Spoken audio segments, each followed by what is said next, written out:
おはようございます。今日は2026年の1月4日でございます。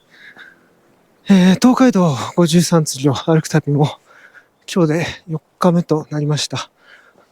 今僕がいるのはですね、箱根の入り口、箱根湯本です。もう息が白いんですけれども、気温はマイナス7度と、今朝7時ですけれども、非常に冷え込んでおります。下手したら雪が降るんじゃないかと思うんですけれども、東京の方は雪が降ったりもしてますけれども、箱根の方は幸いにも雪は降っておりません。この3日間ですね、東京日本橋から毎日30キロ前後歩いて、ようやく箱根湯本までたどり着きました。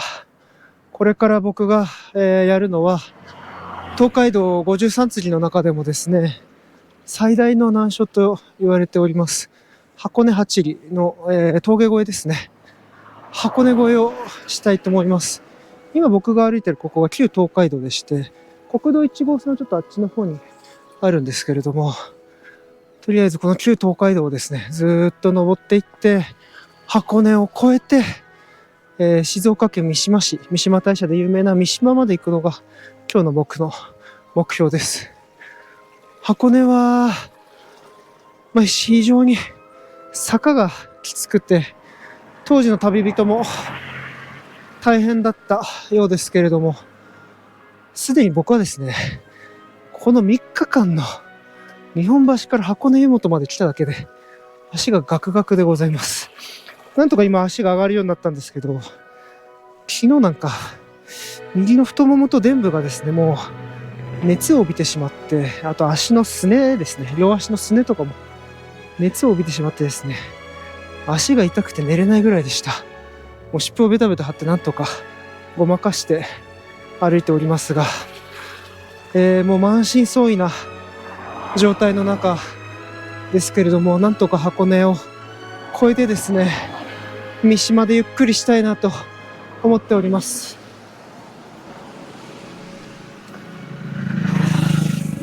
ついに箱根越えです。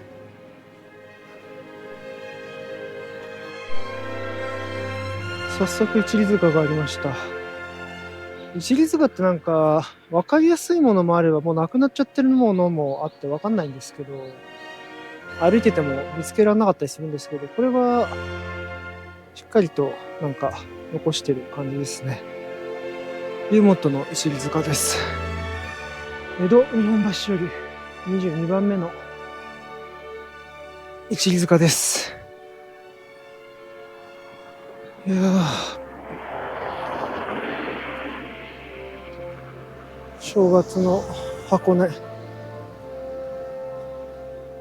すごく空気が澄んでいて気持ちいいですね。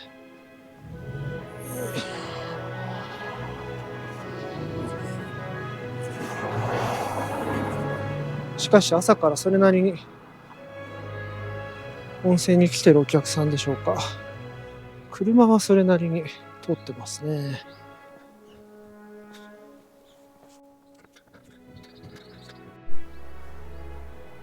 湯本から10分程度歩いただけなんですけれども、ここに石畳入り口ってありますね。こっち側から入ると旧東海道なんでしょう。国道から分れまして、石畳の方に歩いていきます。そうですね。箱根旧街道入り口。江戸幕府は延保8年、1680年に箱根旧街道に石を敷き、舗装した。この先から約255メートルはその面影を残していると。なるほど。1680年にあの石畳を、石畳だ。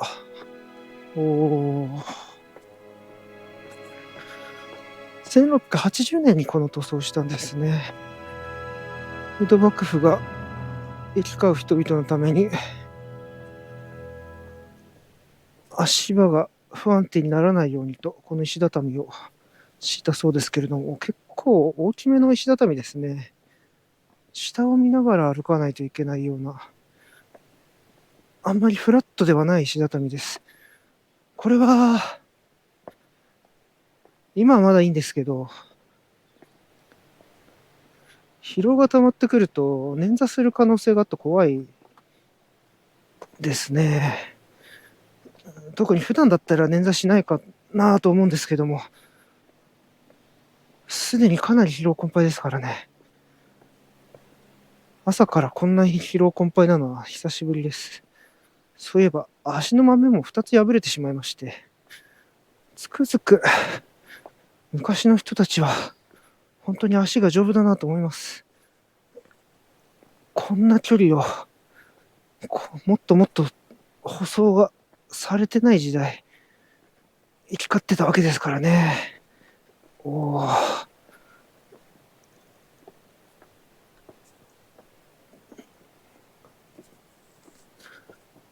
すごいしばらく続く。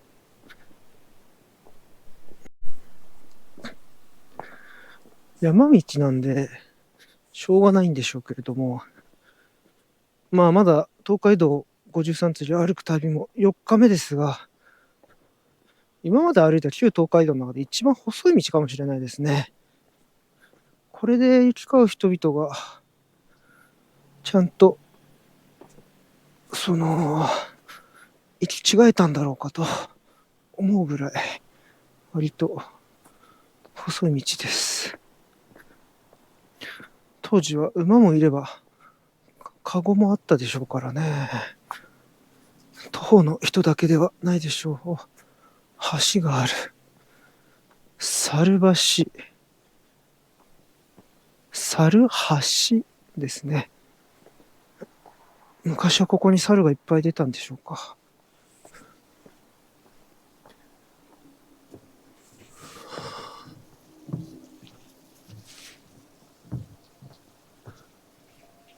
新しい旅館の建築でもしてるんですかね。おお、こんな感じか。どっちだこれ。いや、こちらか。旧東海道、こちらですかね。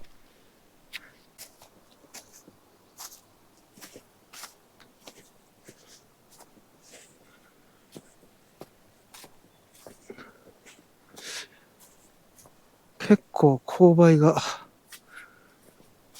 急になってきました。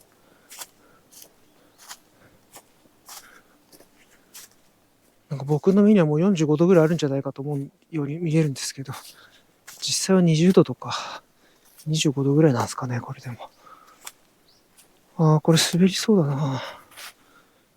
落ち葉が、これがですね、落ち葉がちょっと滑りますね。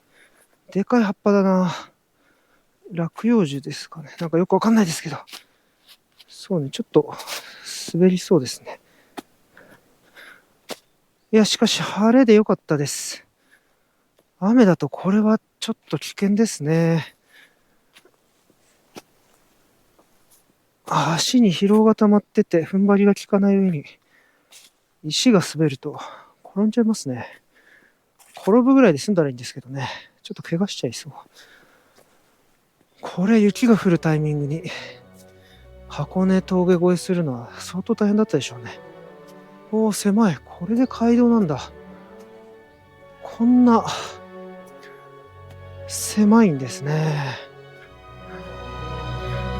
これだと偉い人が馬や籠で通った時は片側の人しか通れないでしょうから待ってもらったりしたんでしょう。それともここまで勾配が急だと馬や籠は一回降りたのかもしれないですね。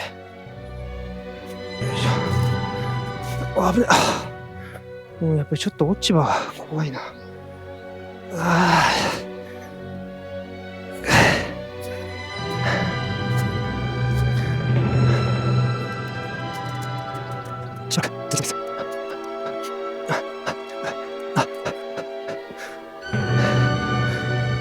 いつもならいざ知らず。3日間9時間10時間歩き続けた後にこれはきついですね。まだ全然歩いてないんだけど、これ今日中にちゃんと三島まで着くのが心配になってきました。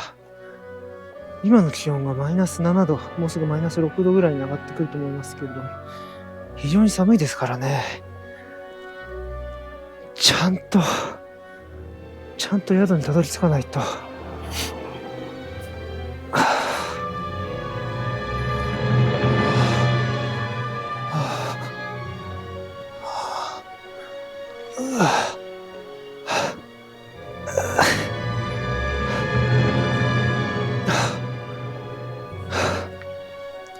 これは先ほどの、国道県道かな。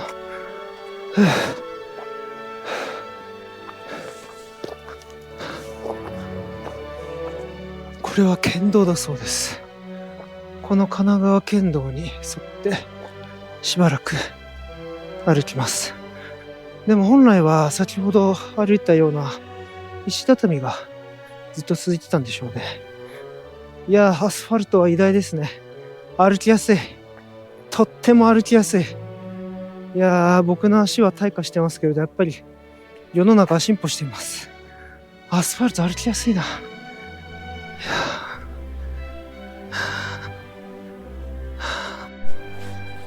まだ歩き始めて1時間ぐらいなんですけど、なんかもうこういう急勾配の坂見てると、もうなんとなく絶望ですね。いや、いいな、車は。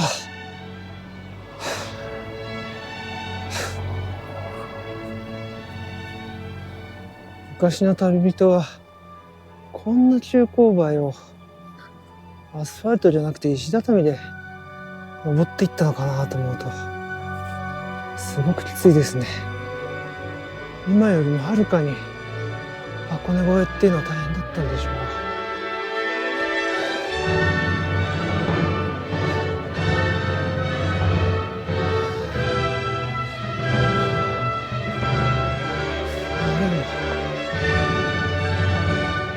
ふと見返すと山の木々が綺麗です。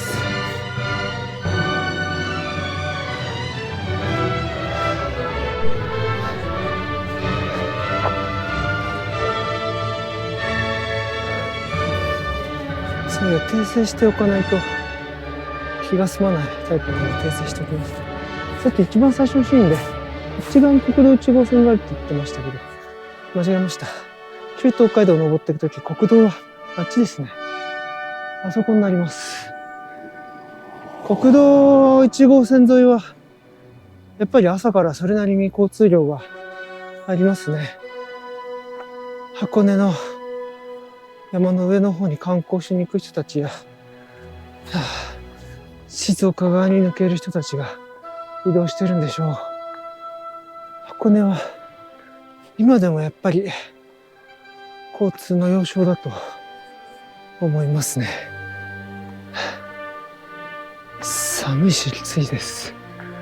いやー、これは大変ですな。なんだろうと思ってるんですけど、聞こえますかね。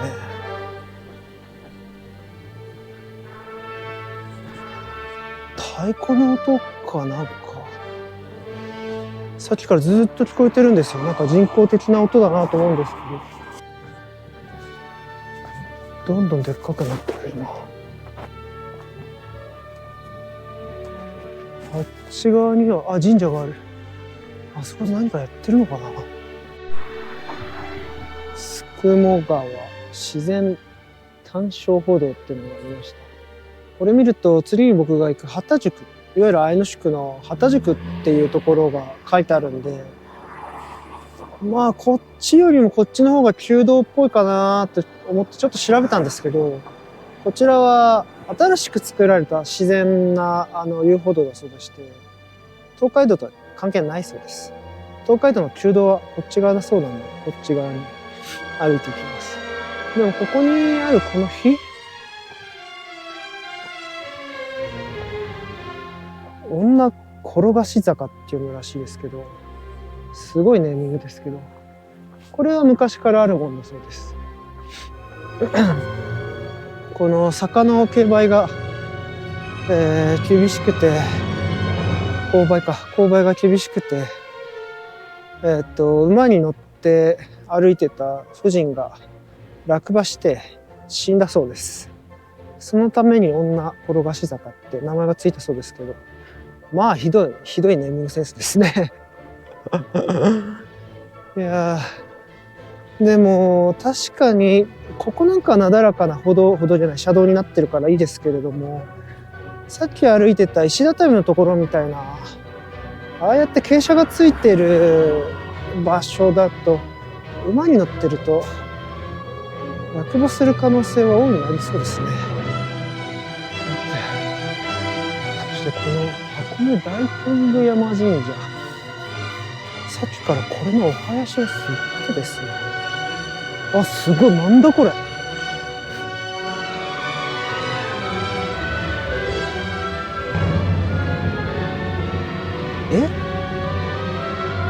なんだ鳥居なのに、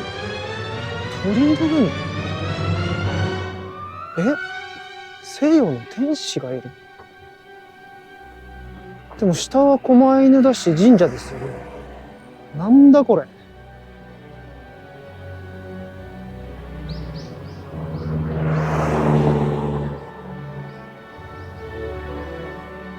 何ですかね。さっきからここがすごいどんどんずっとやむことなく太鼓や笛を鳴らしてるんですけど、何なんだろうこれ。自分たちでちゃんと演奏してんのか、それともでっかいスピーカーかなんかでやってんのかわかんないですけど、なんかパチモノ感ありますね。天使がいる。あっちにも天使がいる。日本で唯一の養神神社。つまり水子ってことですかね。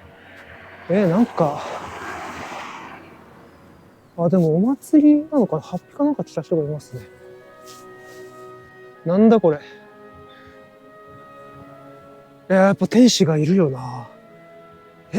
これは、開祖武田敏夫。なるほど。なんかの新興宗教か。でも、なんだろう、立派な、車が入ってく。まあ、この見た目が立派で中はどうなのかわかんないですけど。なんだろう。いや、おそらく神社庁に登録しているような神社ではなくて、なんかの新興宗教でしょ。でもちゃんと雇われてる人もいるんだな。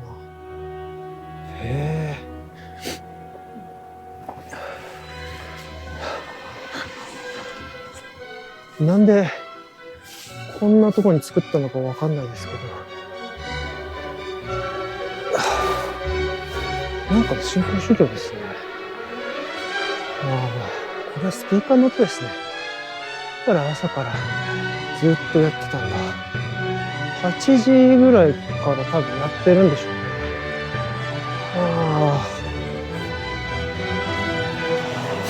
ね。あれはあれで面白そうなアトラクションではありますけれども、今日の僕は東海道を歩くっていう目的のために旧東海道を歩いてますから、このまま行きます。なんかすごい雰囲気のある道ですね。箱根の松並木がずっとありそう。でもこれは松じゃなくて杉の木かな。こ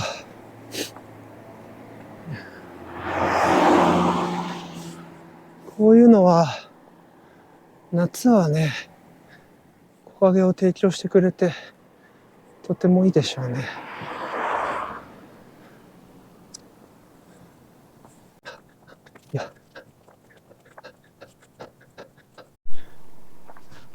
ここが女転がし坂だそうです。女転がし坂って言うんだ。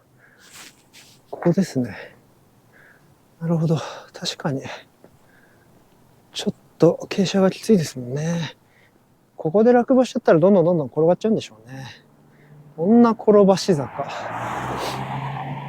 いやー、ひどいネーミングだと思います。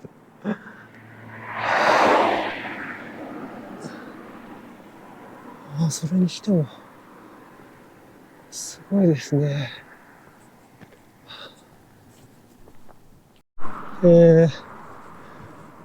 割りひ坂。曽我五郎が、宇治の裾野に敵討ちに向かうとき腰の刀の切れ味を試そうと、路傍の巨石を真っ二つに割り切ったと伝えられている。割りひ坂。どれのことなのかな、これのことですかね。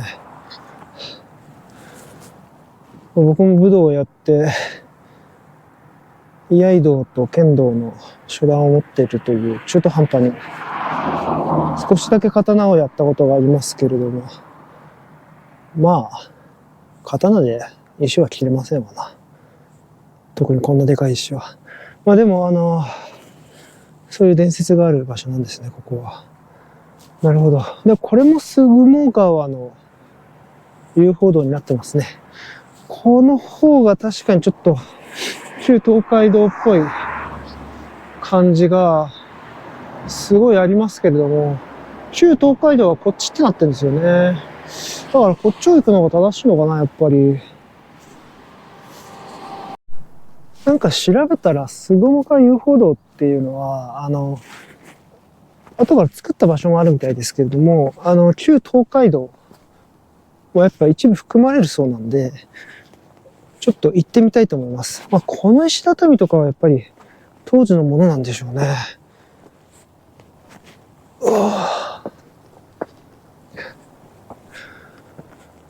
まあ、どっちが楽かって言ったら、アスファルトの方が楽ですな、これは。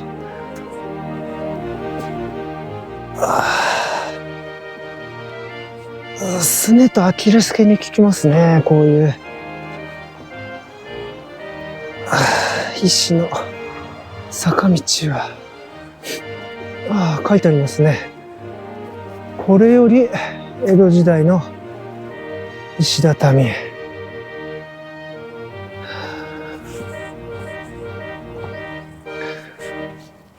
そりゃ女も転がりますわ。よいしょ。馬から降りたくないって言った若者のために死んでたらシャレにならないですね。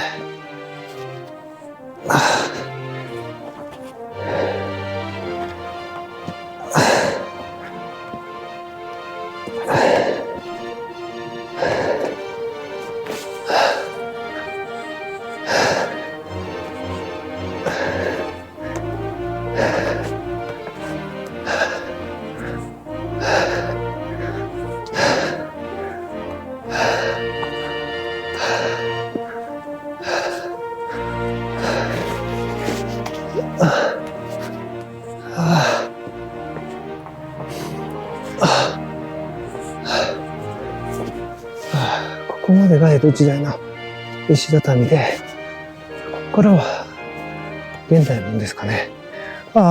現代の石畳は歩きやすい。ちゃんと整えられてますね。素晴らしい。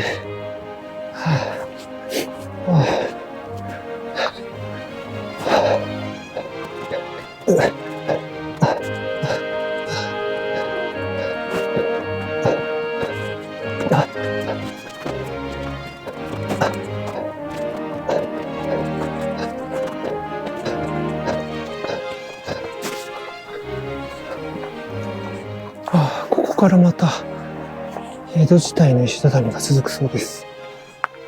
いやし。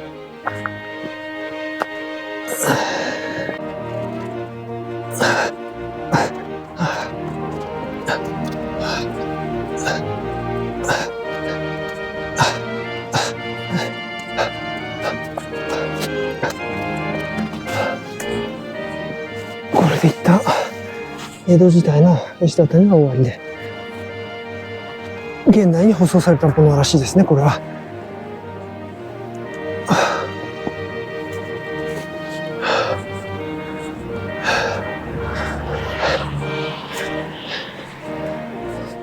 単純に歩くだけなら、下を歩いた方が絶対楽なんでしょう。でもね、旧東海道を歩きに来てますからね。そういうわけにはいかないですね。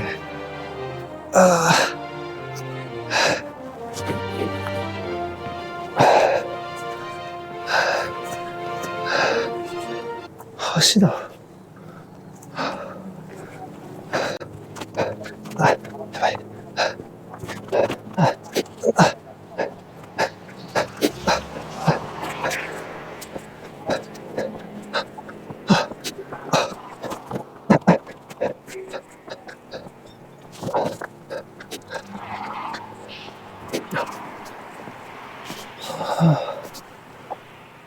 箱根道の移り変わり。箱根路は古来より東西交通の難所であり、文化の流通に大きな障壁となってきました。なるほど。まあそうですよね。この山のおかげで関東、伊東、伊北は昔は文化がいかないというか、京都の方から蛮族みたいに思われてたんでしょうね。なるほど。まあいろいろ箱根も道がありますね。碓氷峠、足柄道、奈良時代、平安時代、湯坂道、鎌倉室町時代。そうか。今僕が行ってる旧東海道は江戸時代に開かれたんですね。じゃあそれまでは湯坂。なるほど、そっちから行ってたんですね。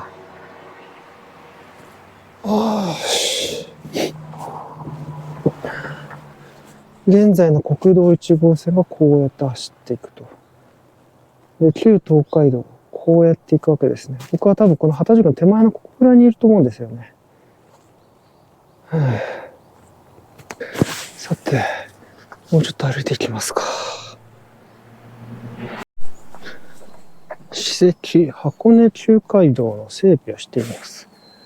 箱根中海道、あ、こっちか。なるほど。箱根中海道。こっちが昔の街道だったんですかね。しかし傾斜がすごいな。これ、スニーカーでも転びそう。滑っちゃいそうですね。2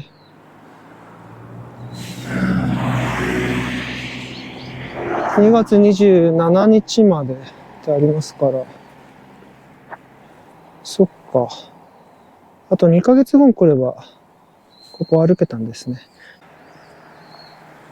さて、畑宿は、もう少しだと思います。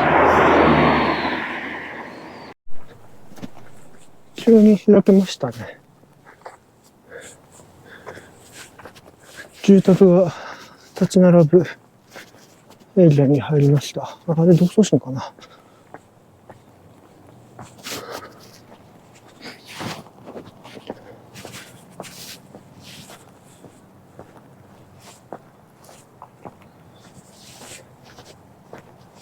箱根旧街道。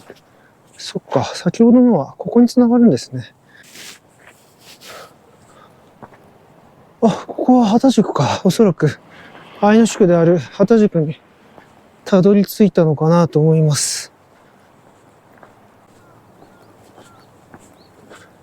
箱根の寄せ木細工の看板が目立ちますね。いたたたた、いたたたた。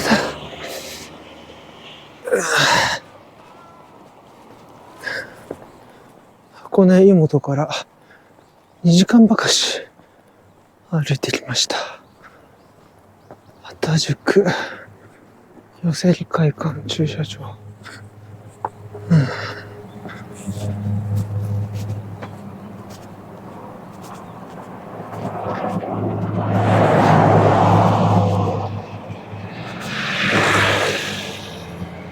あ、本陣跡。本陣か。ここは本陣なんですね。あ、なんか書いてある。車が止まってますけど。本陣跡。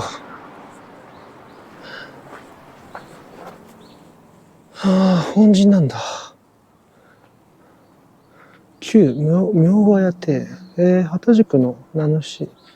明ヶ谷畑右衛門の庭は山間から流れる水を利用して滝を落とし、池にはたくさんの鯉を遊ばせた立派な庭園で、当時街道の旅人たちの評判になりました。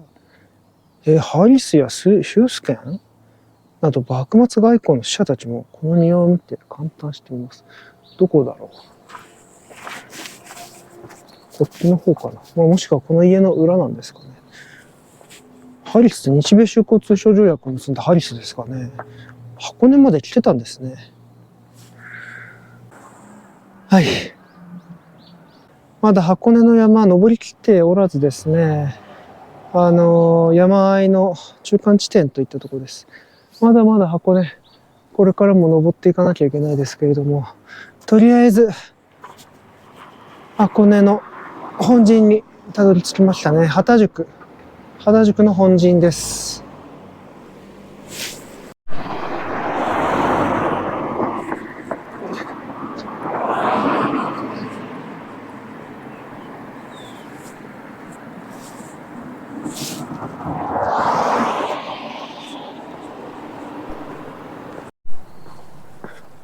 こんなディスプレイがありますね。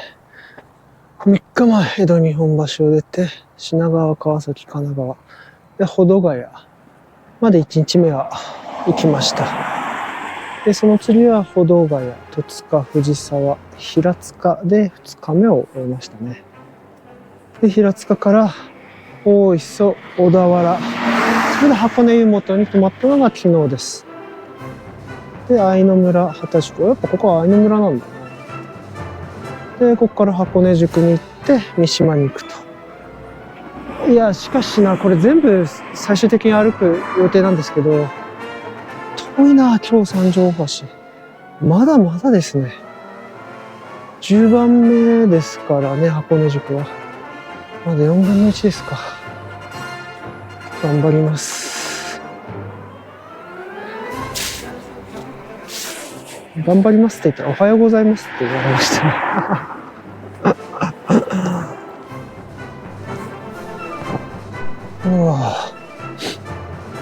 東海道の日というものが入りますね。箱根旧街道一里塚、この先30メートル。箱根の一里塚ですか。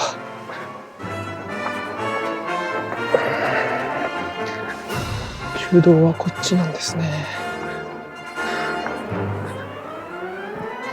こういう山の中に来るとそば食いたくなりますね。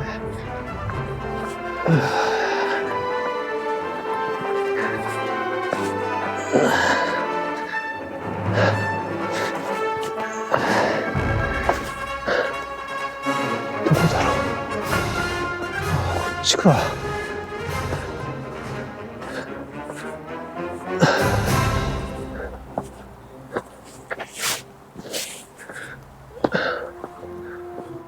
畑宿一里塚。これか。これか。立派な一里塚だな。なるほど。こんなのが残ったんですね。これは塚ですね。本当の。立派だ。よし。江戸日本橋から数えて23輪目にあたる一里塚だそうです。復元整備を行っているのか。だから、こんな立派なんですね。冬ですから、葉っぱは全然ついてないです。なんか、詩も書いてあるな。旧街道石畳。こちらですね。まだまだ登っていきます。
すごいな、ここ。空中東海道ですね。道路の上を、街道が横切る形になってますね。この石畳の街道が。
これは左ですかね。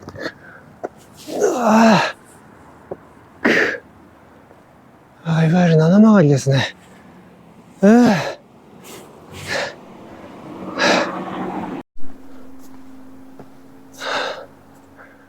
江戸時代、東海道一の難所とされた箱根八里において、多くの旅人が特に苦しんだ樫の木坂の厳しさを当時の人々は次のように歌に残しました。樫の木の坂を越えれば苦しくて、どんぐりほどの涙こぼれる。なるほど。樫の木坂。書いてありますね。気温が今ですね、マイナス1度ぐらいまで上がってきました。マイナス1度になるともう暑いですね。今、箱根七曲坂、ちょうど真ん中あたりですかね。そのぐらいにおります。まだまだ箱根の頂上といいますか、上の方にはつきません。まだまだ芦ノ湖か。芦ノ湖にはつきません。でも、これを抜けていくと、少し見えてくると思うんで、もうちょっと頑張ります。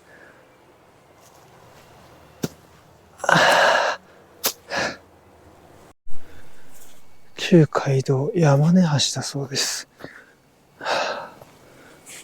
ここには昔から足がかかってたんですね。これ下がるのか。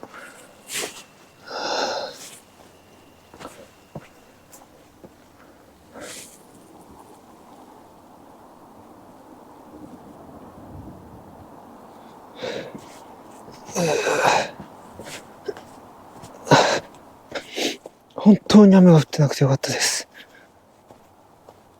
雨が降っていてこの落ち葉の量だと本当に危ないですね。今はそうでもないですけれども、昔の旅人は本当に旅の日程が天気によってだいぶ左右されたんでしょうね。川止めが起こったり、この箱根道だって大雨だったら危険で登り降りできないでしょうね。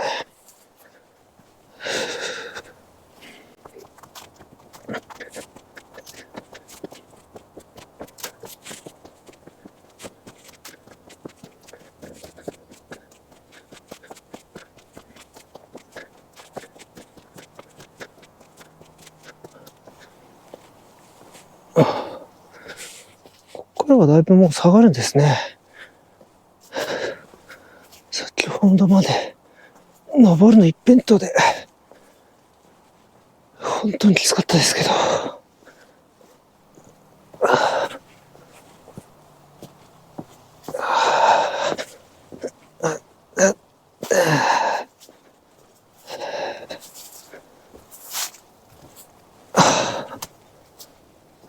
また上がんのか。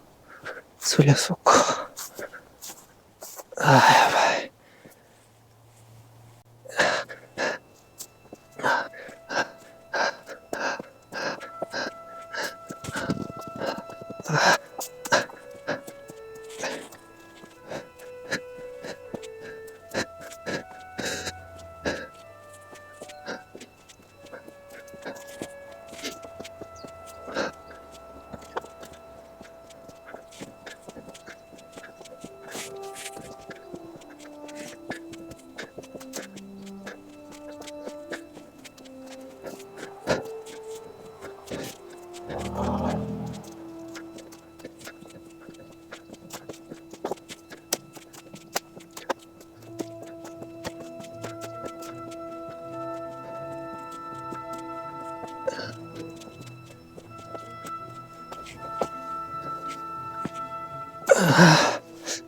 危ない。固形が。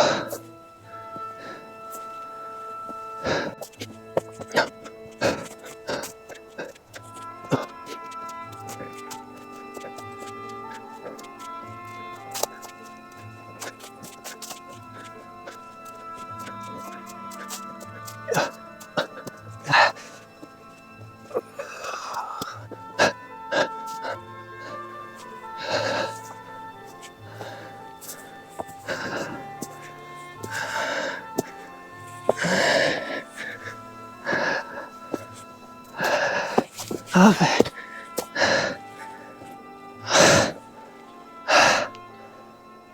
足が少し上がらなくなってきましたね。昨日夜右足がもう全然上がらなくなっちゃってたんですよ。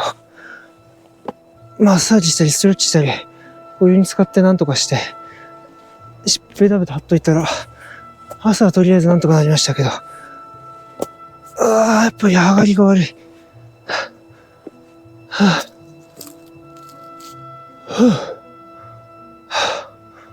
甘酒橋。元箱根まで 2.7 キロ。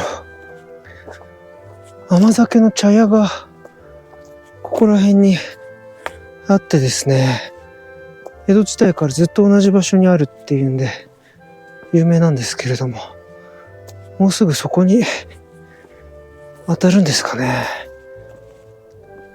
これまだまだ続く。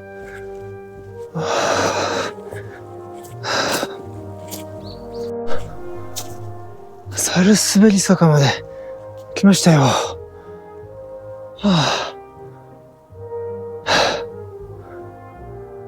猿でも滑っちゃうほど勾配が急であると、だから猿滑り坂というそうです。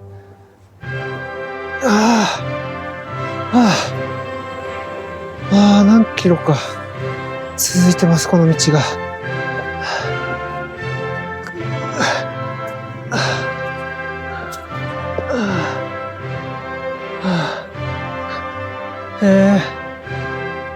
1680年頃に石畳は整備されてますけど、関東大震災とか北伊豆地震、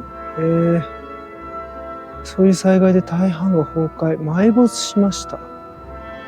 なるほど。で、残された一部の石畳を再現し、自然歩道として神奈川県が整備したものです。なるほど、そういうもんなんですね。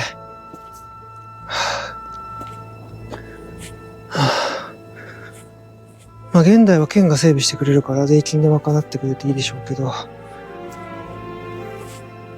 江戸時代当時は、ここの助役とか、お役人さんたちが中心となって石畳が整備されたそうです。ですから地震とか大雨とかで流れちゃったりすると、その方々がまた作り変えなきゃならなかったんでしょう。そう思うと大変な労働ですね。まあ、お役人がやるという意味では、今も昔も変わりませんけど。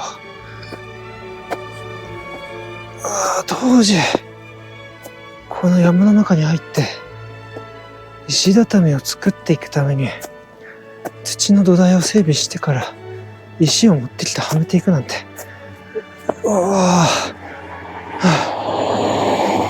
サルスビリ坂まで来ました。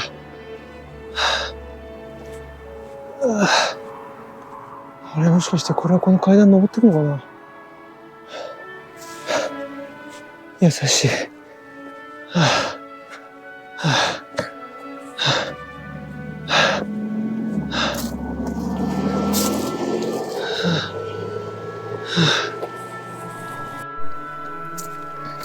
やっぱりこの階段登ってくみたいです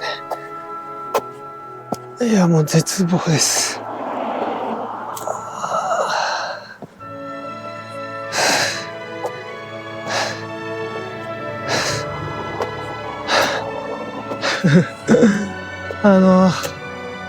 これが初日だったら、ここまで疲れないと思うんですけど、やっぱ毎日9時間とか10時間とか歩いてから、登るともう、ボロボロですね。足の豆が、昨日2個目が潰れまして、いや、1日歩くだけで、一つ豆が潰れるんじゃないかと心配になるぐらいですけど、まあでもここは足はきついけれども歩く距離は、いやまあ結構長いけど、ずっと平坦な道を歩き続ける方が豆はできやすいかもしれないですね。これきつい。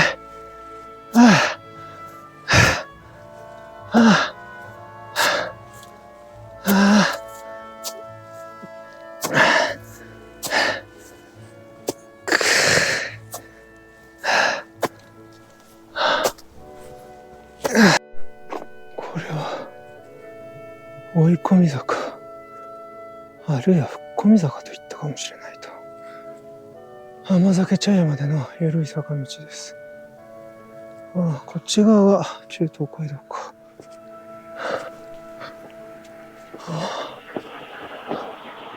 親鸞聖人。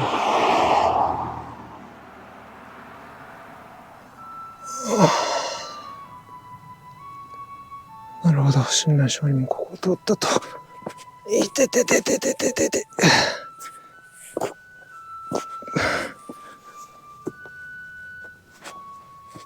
これ。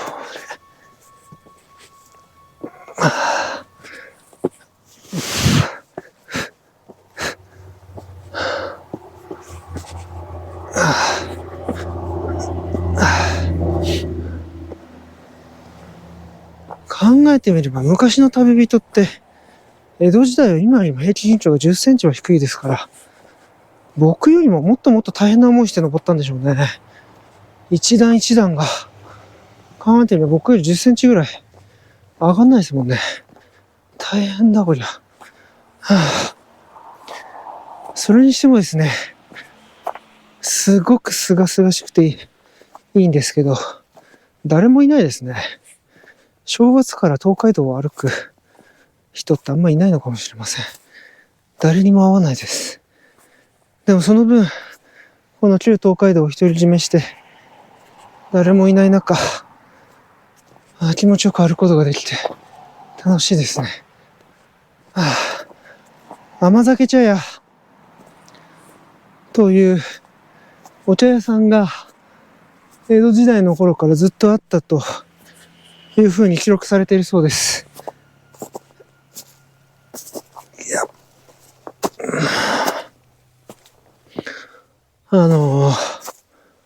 でも今日1月4日、正月休み関係なく営業してますかね。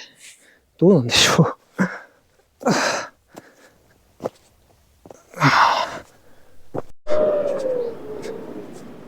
箱根中海道中継所。やってるんだ。正月でも関係なくやってるみたいですね。失礼します。誰もいない。疲れた。昔の面影を残すような中継所になってると。でも雑誌に上がるなって書いてありますね。ここで休めってことですか。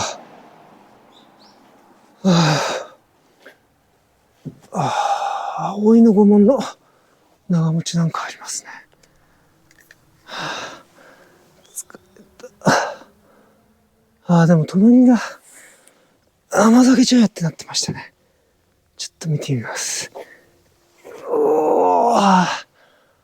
おじいちゃんですよ。いや。赤い、これやってんじゃないかな。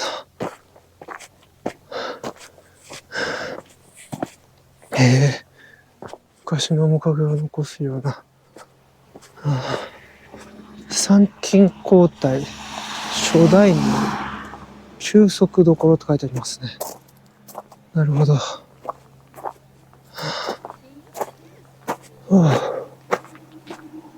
やってない？やってますかね。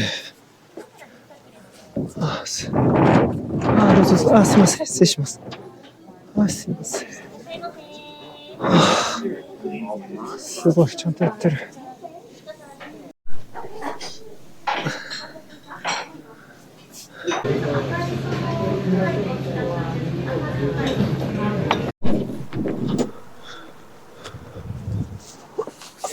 いや、すごいいい雰囲気の中で甘酒が飲めました。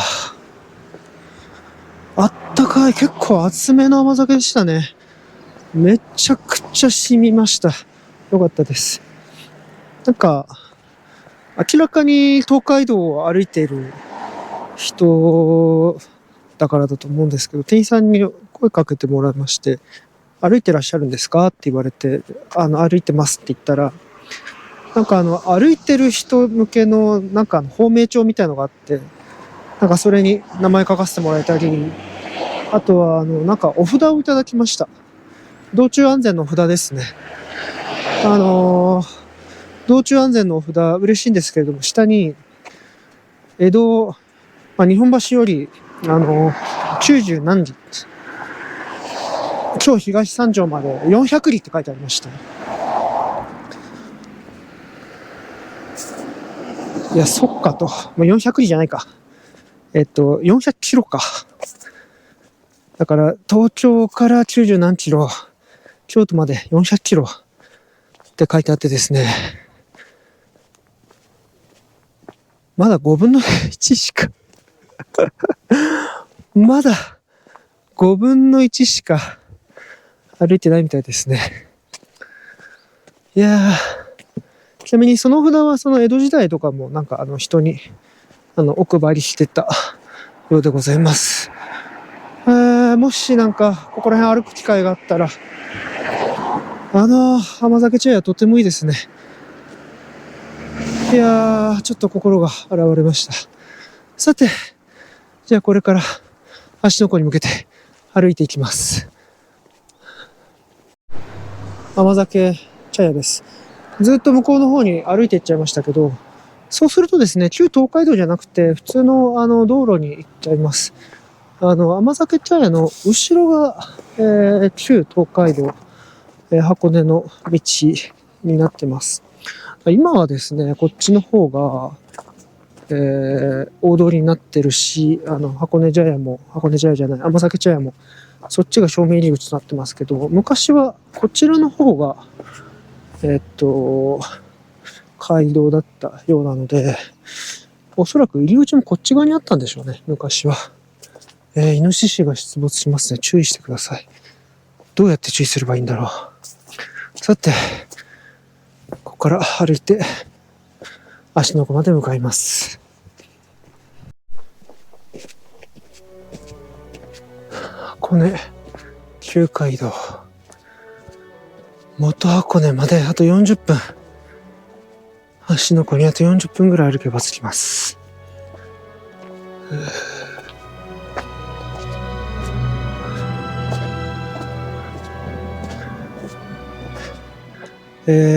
熊出るんだ。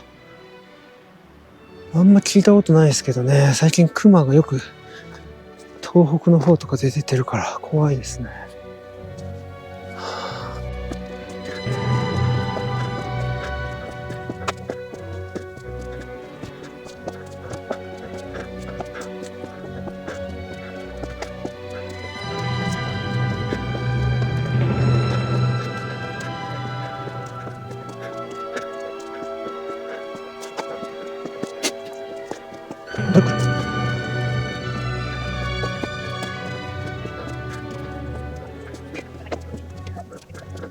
はいはい。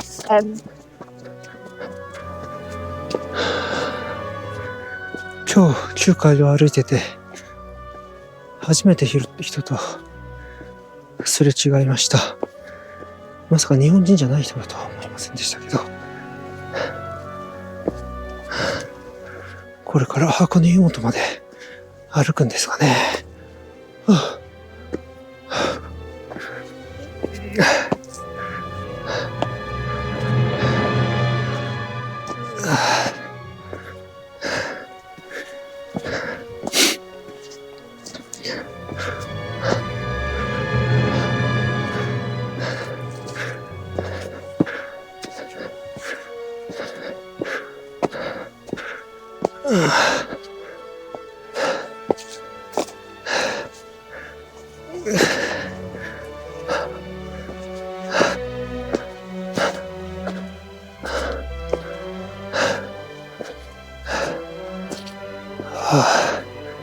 まだまだ続きます。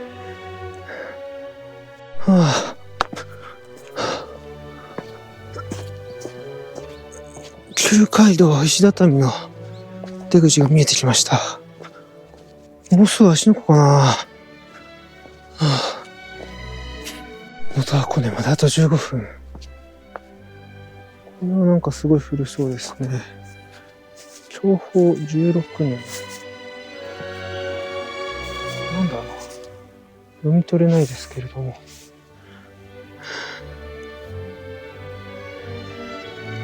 らないな。でも相当古い、なんか、街道の日ですね。何なんだろう。さあ、元箱根まであと 0.5 キロ。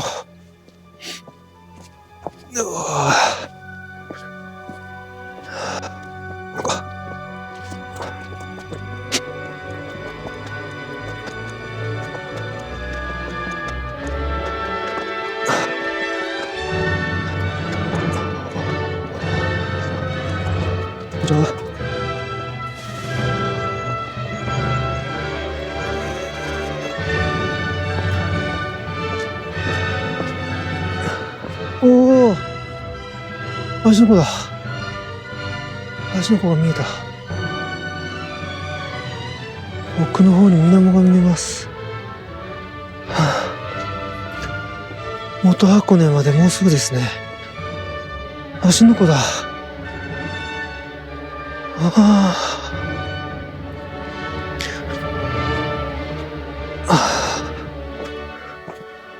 あそこか。箱根の関所があった。芦ノ湖ですね。もう少しだ。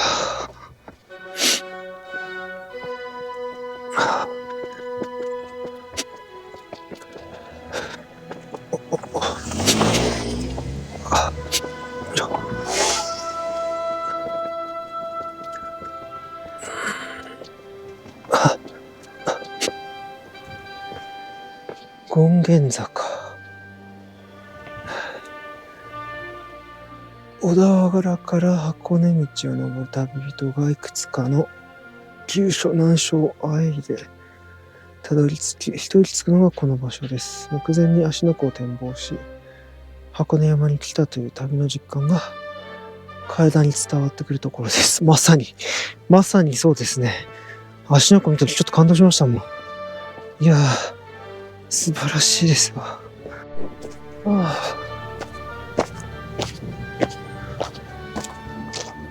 もう街の喧騒が聞こえるようになってきましたね。いや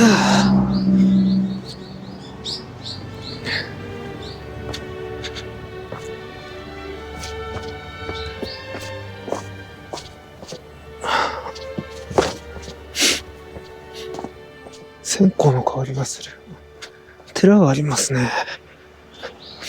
あ、ここ墓か。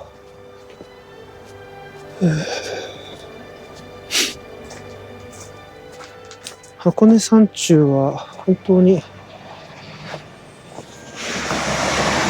自然の匂いと自然の音ばっかりだったんで、わずか数時間とはいえ人里に帰ってきたような気分になります。こちらは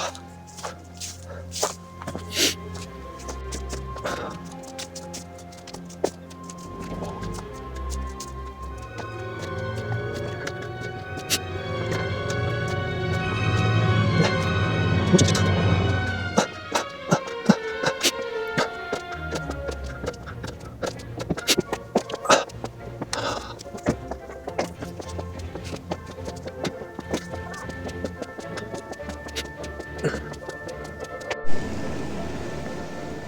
箱根の大鳥居です。そして向こうには遊覧船が見えます。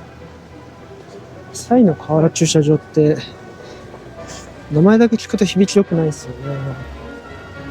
まあしょうがないです。西の河原信仰があった場所です。ここはお地蔵さんもいっぱい並んでますね。まあ確かにこういうところに来るとちょっと霊的なものをなんか感じるんでしょうかね。まあいずれにせよ着きました。芦ノ湖まで参りました。ここからもうちょっと行ったところに箱根の本陣と、箱根の関所がございます。で、その後この箱根を下っていって三島まで行けるということですね。おお、ここまで来ると人がいっぱいいますね、やっぱり。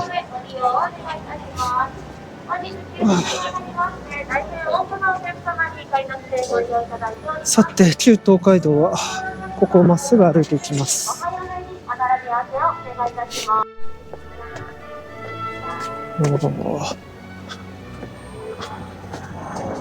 渋滞する車であんまりちょっと見えづらいですけれども、立派ですね。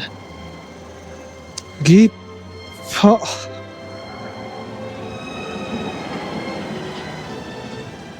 これは旧東海道の杉並木だそうです。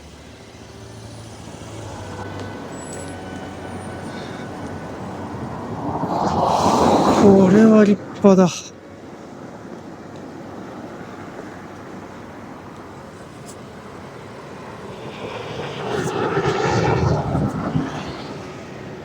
ずーっとありますね。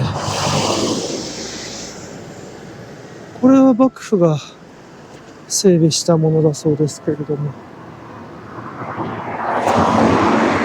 よくまだ残ってますね。こんな立派な杉並木のこの街道が。こ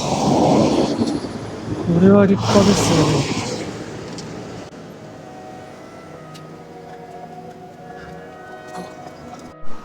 綺麗な富士山が見えます。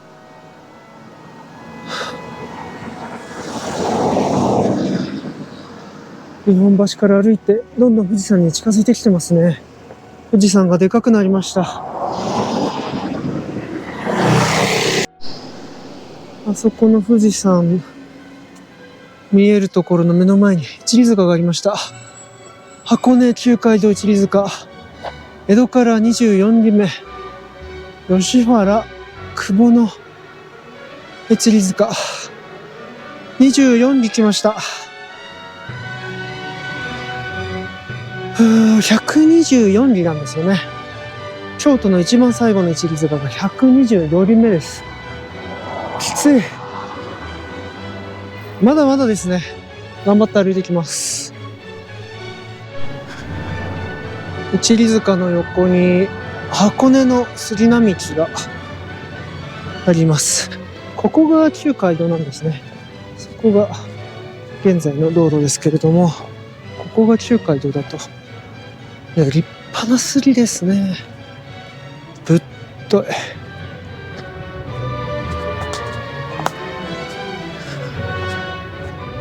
これは夏でも涼しいんでしょうね。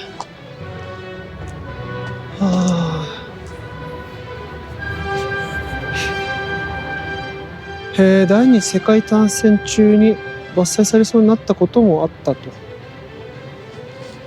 今でもまだ420本残ってるそうですね。なるほど。これは立派ですね。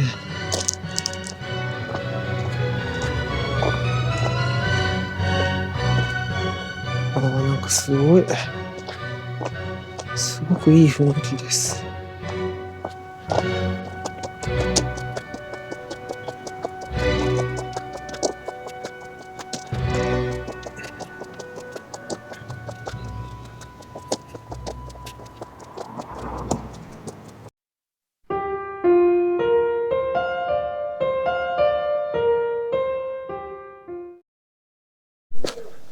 箱根の関所跡ですね。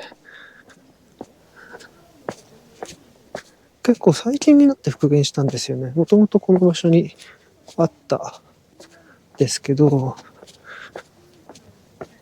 最近になってこういう風に復元しました。なんか修理されてますね。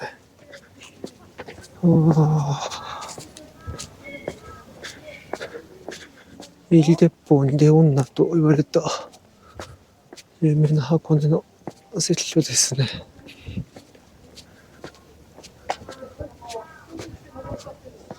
見学券売り場はない。クローズってなってますね。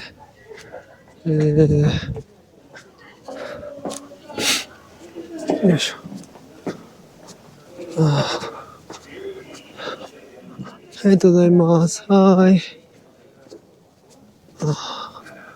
今回東海道を歩きますから、面白そうだなと思うんですけれども、もう素通りできます。でも本当にここでこういう風に、ありがとうございます。もう商店街から国道1号線、なるほど。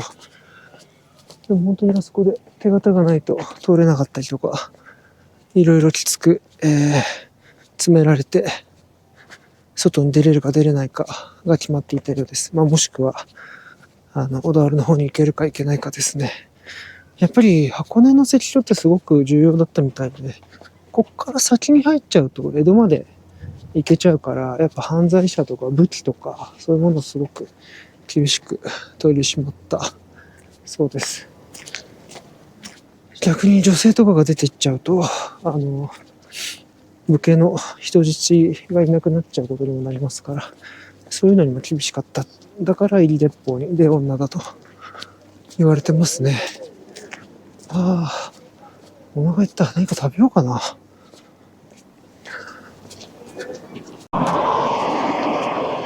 ここが旧箱根宿があった破風屋本陣と呼ばれる場所だそうです。もう何もなくなってますね。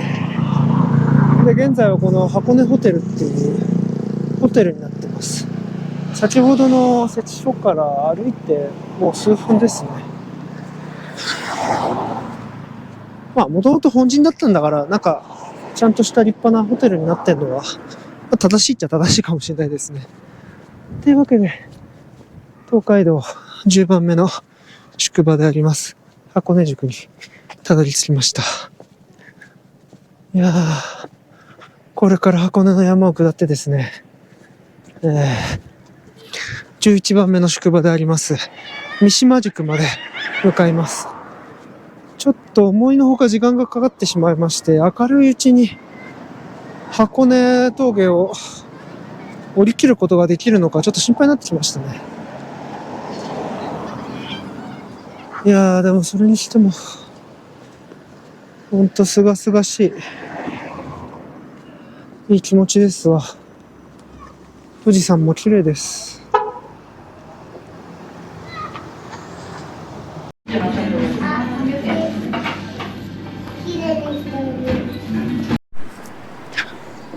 さて、箱根宿に別れを告げて三島宿の方に向かいます。先ほどはちょっと蕎麦を食べてまして、箱根の山菜蕎麦ですね。美味しかったです。で、ここがですね、あっちが芦ノ湖ですけれども、いわゆる箱根駅伝のゴールであり、スタートです。みんなここに向かってバーッと走っていくんですね。往路のゴールであり、復路のスタートっていう感じですね。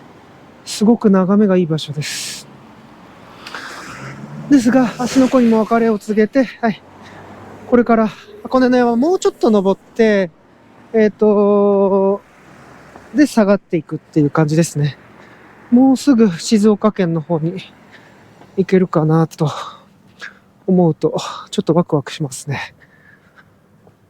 いやー、そう、さっき蕎麦食べながらちょっと箱根宿について調べてたんですけど、箱根宿って、なんか、自然発生的になんか生まれた宿場じゃないそうですね。参勤交代するときに、大名が箱根の山中に全く宿泊場所はなくて困るから、なんか作ってくれないかって話になったときに、じゃあもう箱根の真ん中というか、この芦ノ湖のところに宿場を作りましょうとなったそうで、江戸幕府は小田原と三島、両方の宿場にいる人たちをですね、50軒ずつ強制的にここに移住させたそうです。じゃあお前とお前はこれから箱根宿で、宿屋をやれみたいな、多分そんな感じだと思うんですけど、すごいですね。それで生まれたのがそこの、箱根宿のあたりだそうですね。というわけで、東海道53次の10番目の宿場であります箱根宿を出て、これから三島宿に向かいます。ここにこんなものが埋まってますね。箱根の関所まで 0.5 キロ、三島宿まで 14.5 キロ。さて、あと4、5時間かかっちゃいそうだな。頑張って歩いていきます。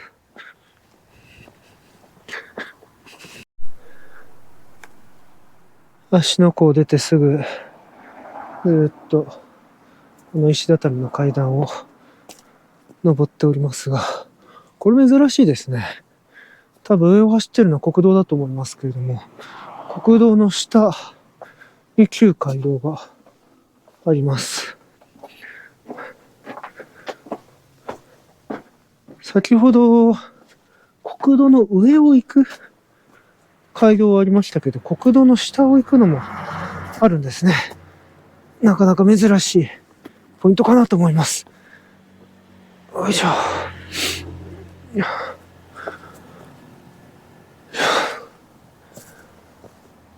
いや、食事を食べたから元気になっておりますけれども、足は言うこと聞かないですね。ここは赤石坂。赤石坂だそうです。もうすぐ箱根峠がありますね。もう少し行くと箱根峠。この箱根の本当の峠ですね。一番上の場所。この街道の一番上の場所までたどり着きます。また勾配が急だというか、ずっとなだらかに上がってきますね。きつい。実は僕、このためだけってわけじゃないんですけれども、ジムでトレーニングするとき、いつも最初27分走るんですよ。その時に、傾斜を10度つけるんですね。傾斜を10度つけて、20分走って、21分か、21分走って、で、その後、2分間スプリント、ちょっと時速早めて、走って、それで、5分間クールダウンして、それからトレーニングを始めるんですけど、28分走るんですね。約30分。この傾斜は、10度なんてもんじゃないですね。いや、全然、10度なんて感じじゃないです。20度から25度ぐらいあるんじゃないかな。いや、いずれにせよ、3日間歩き通した後の、この坂辛いです。まだまだ、東海道53釣りを歩くのは、4分の1なんですよね、これが。16日間中の4日目なんで、まだ4分の1しか歩いてないんですけども、今後ですね、作田峠とか、あとは西の方の一番難所、鈴鹿峠もありますけど、いや、東海道、難所だらけですね。昔の人たちは、本当に足が丈夫です。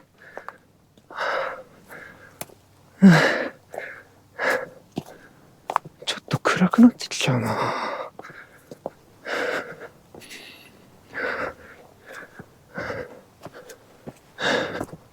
ここは釜石坂。釜石坂だそうです。この杉並木は、江戸時代のままだそうですね。そうなんだ。僕が思ってたよりも、ずっと狭いですね、箱根街道っていうのは。これが、京都、大阪と江戸を結んでた日本の一番の幹線道路だったかと思うと、ちょっとここだけは頼りないぐらいに細いですね。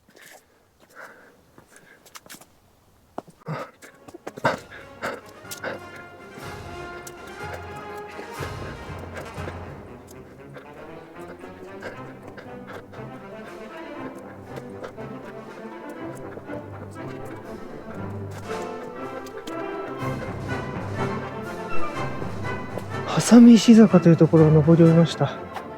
もう下見えないほどの傾斜ですね。なかなか勾配がきついです。で、あっちに芦屋湖があって、これは箱根新道で小田原に行っちゃうと。こっちですね、国道1号線、沼津三島行き。しばらくこの道路を歩いていくようです。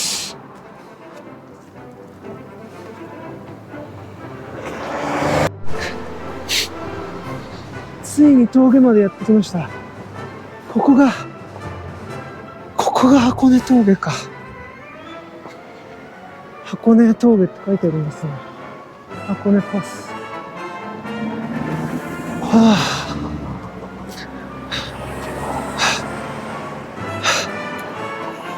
やっと箱根の峠まで着きました。こっから先が三島市で、こっから先は箱根町ですかね。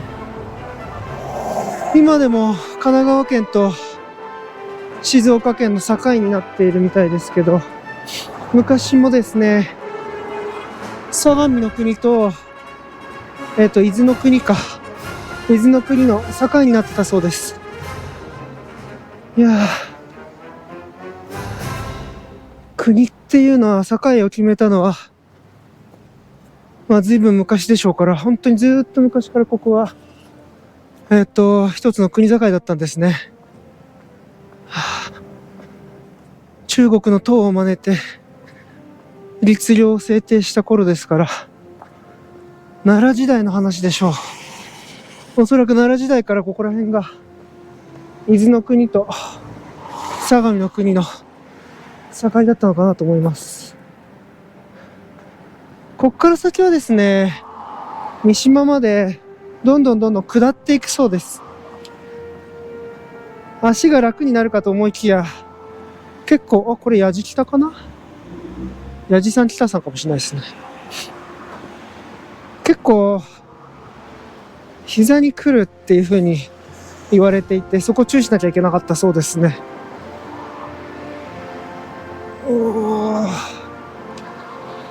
いやー、でもこれで神奈川県を越えました。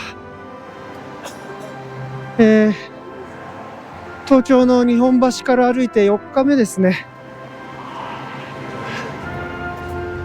東京は初日に越えましたけど、神奈川県を3日間かけて横断しました。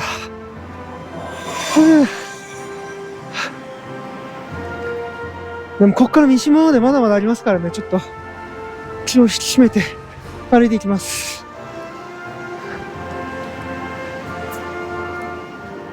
この長い国道一号線の脇に公衆トイレがあるんですけれども、中東海道はこのトイレの脇にあるそうです。あそこに石畳がありますね。ここから歩いていくのが中東海道のようですね。これちょっと分かりづらいですね。これは見逃してしまうかもしれませんね、多くの人が。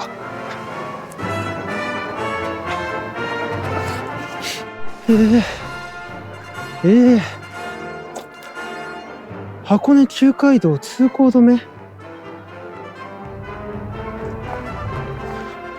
あ、だいぶ長い距離通行止めになってるんだ。なぜだ、あそこになんか休憩所までありますけどね。令和元年東日本台風により箱根中海道に台風の被害のため。でも令和元年って8年前7年前の台風ですけど、なんてことだ。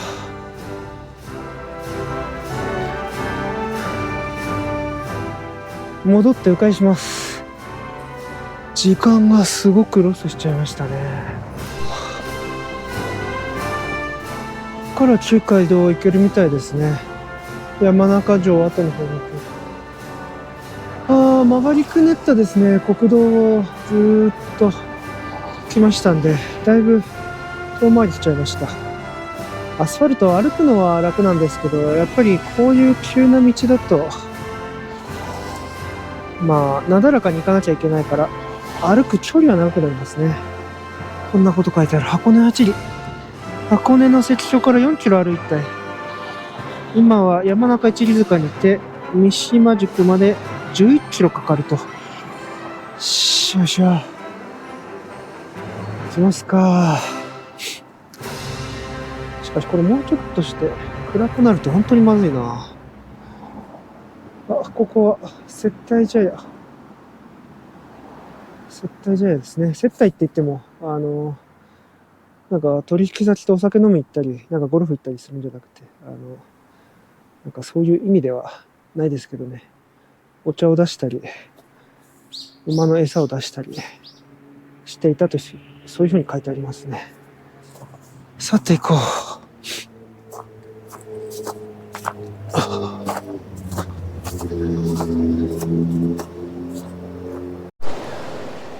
気づかなかったんですけど、横に一里塚がありましたね。接待茶屋の一里塚だそうです。これはなんかすごい立派にちゃんとした一里塚ですね。ちゃんと塚になってるし、上に松も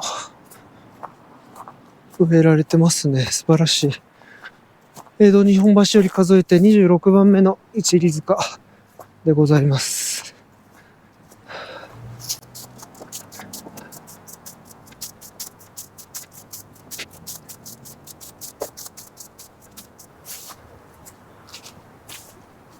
兜石。兜を伏せたような形をしている。なるほど。また別の説として、豊臣秀吉が小田原征伐の時休息した際、兜をこの石の上に置いたことから、兜石と呼ばれるようになった。なるほど。あそこの上に兜を置くかな。ああ、いいや。よいしょ。山中城跡、三島宿。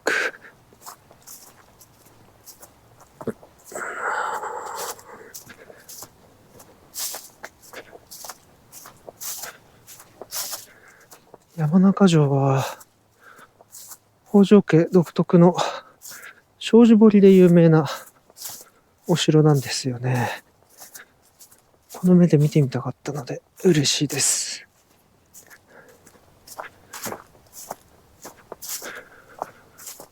箱根側は石畳がすごかったですけれども、三島側はもう石畳ではないですね。普通の土の街道です。勾配が箱根ほど急じゃないからかもしれないですね。気のせいかなんか落ちてる木の葉の形も違う気がしますね。やっぱり峠って越えるといろんな生態系が違うんですかね。箱根の方が大きな葉っぱだったりしましたけど、こっちはなんか小さい葉っぱだな。なんか峠で植物の分布が少し違うのかもしれません。まあ たまたまこの通りはそうなだけかもしれないですけど、今までとはちょっと違う葉っぱですね。よいしょ。もう霜がね、ちょっと危ない。今日は朝、箱根の方はマイナス7度でしたから、ずいぶん寒いです。しかし狭いな。ここ本当に大名行列のカゴとかが通れたんですかね。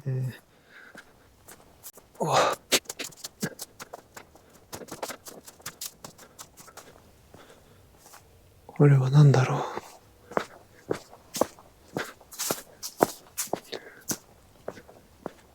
明治天皇がここで休憩されたんですかね。東海道、今回来てみて思いましたけど、明治天皇って何回か東海道通ってるから、こうやって休憩したところがなんか史跡扱いになってるんですね。石畳だ。石畳が回復しました。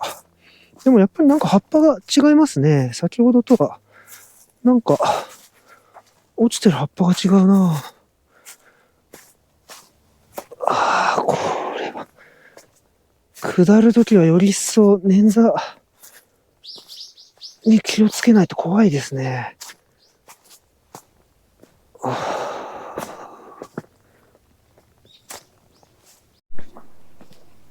山中城跡まで来ました。この向こうの方にずっと歩いていけば、山中城の跡地が見れるはずです。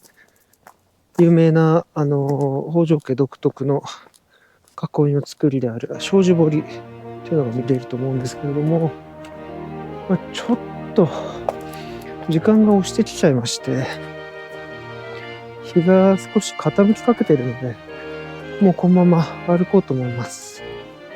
また別の機会に見に来ることができればなと思いますけれども、やっぱさっきから旧街道沿い歩いてると思うんですけれども、ちょっと日が傾きかけてきて暗くなっただけでもちょっと危ないですね。やっぱ街灯が一切ない山道ですので、ちょっと大事をとってこのまま歩き続けたいと思います。で、街道沿いから出まして、民家が立ち並ぶエリアに入りました。箱根峠を越えてから、静岡県側の民家が立ち並ぶエリアは、今初めて歩いているかもしれませんね。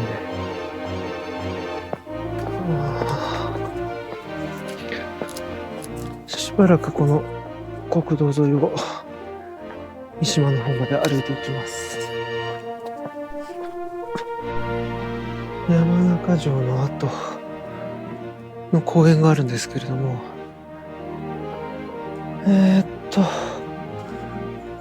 箱根の関所から7キロ歩いて三島まであと8キロ、さっきのところから3キロしか歩いてないんですね。やっぱ山道時間はかかるけれどもなかなか進まないですね。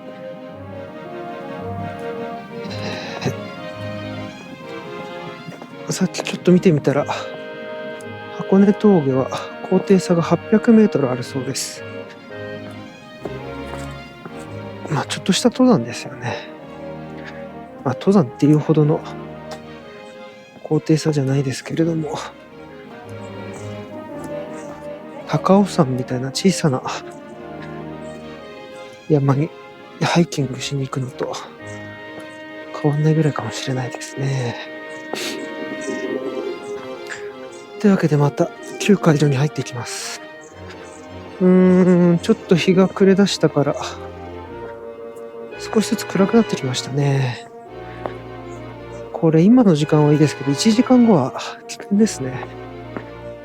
気温もまた少しずつ下がってきました。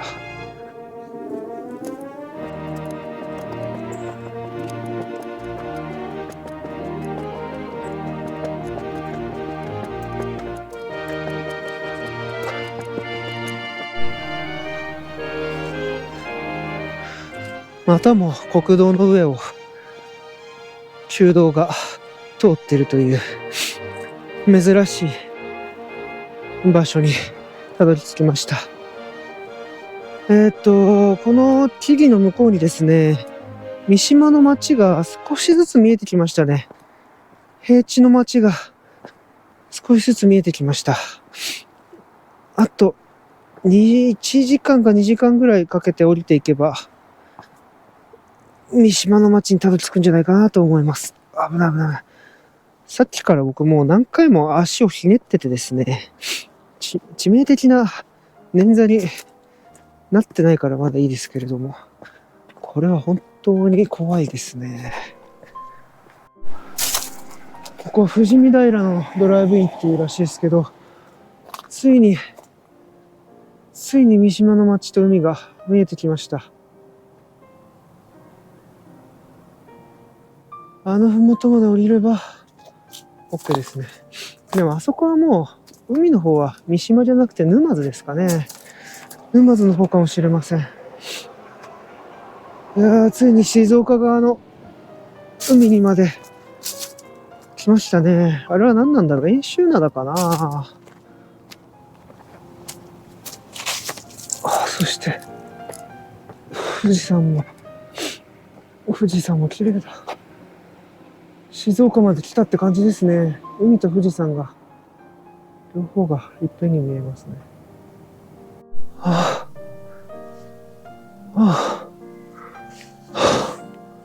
ここはどこだ。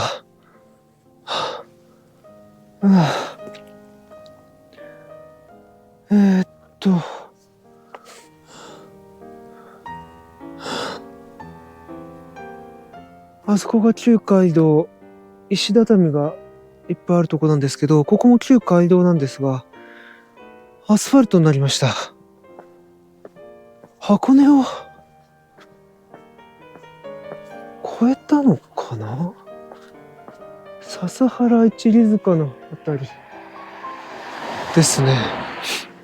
箱根を越えたのか。箱根を越えてここから三島市内の民家に入っていくのかもしれないですね。住宅地に入っていくのかもしれません。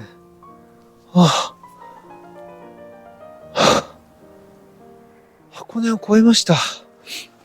もう時刻にして6時は回ってるでしょうね。6時じゃない、5時は回ってますね。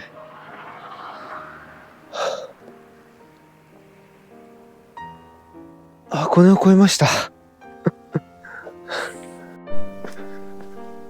なだらかな下り坂が続いた先に静岡の街の人、海が見えます。まあ少しだけですけど、このずーっと続くなだらかな下り道が結構きついですね。だいぶ暗くなってしまいまして、いやー、なんとか旧街道を抜けられてよかったです。この暗さになっちゃったらもう旧街道は街灯がないんで、本当に危なかったなと思います。なんとか抜けられました。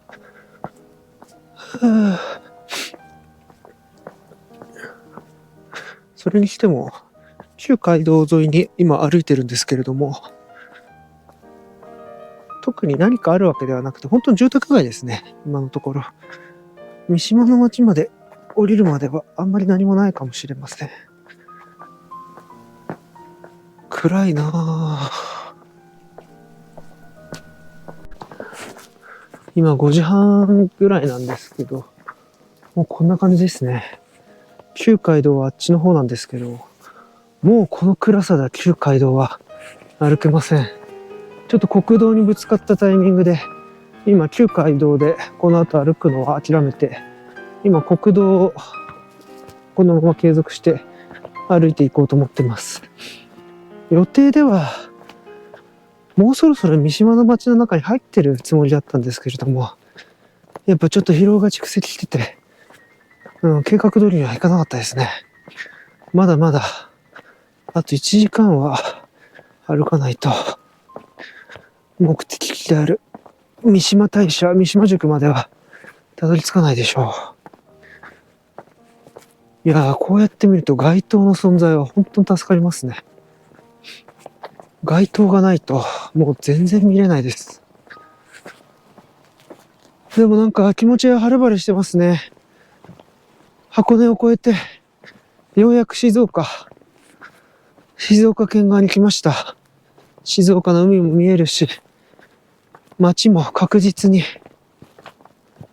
1時間半ぐらい先にはあるわけですから、頑張ってこのまま歩いていこうと思います。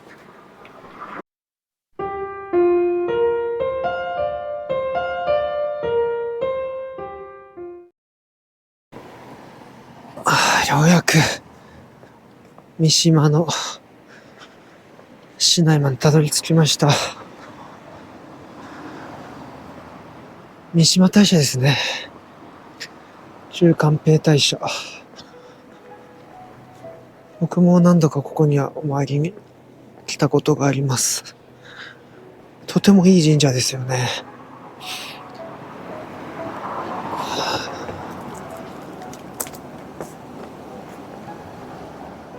本日は箱根湯本からこの三島までおよそ30キロを歩いてきました。もう今時刻は7時半なので、朝7時に出ましたからね、もう12時間ぐらい歩きっぱなしでしたね。大変だった。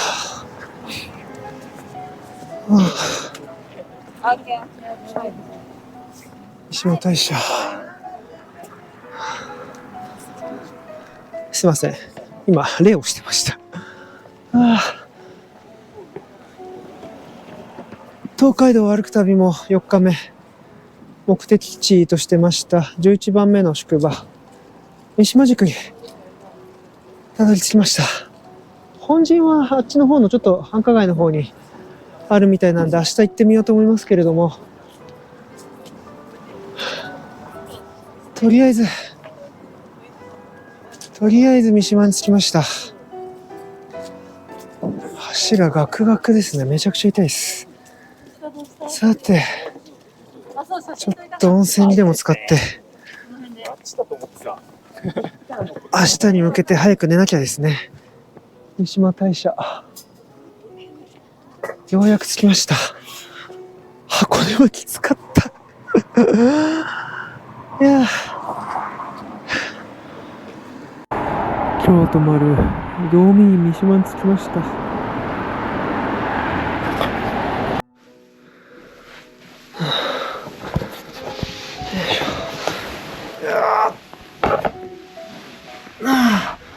道民院の三島に着きました。いや、今日はもう12時間ぐらい歩いてますね。もう限界です。よ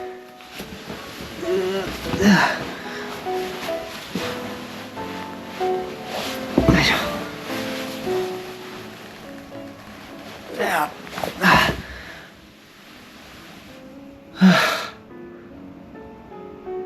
いや、もう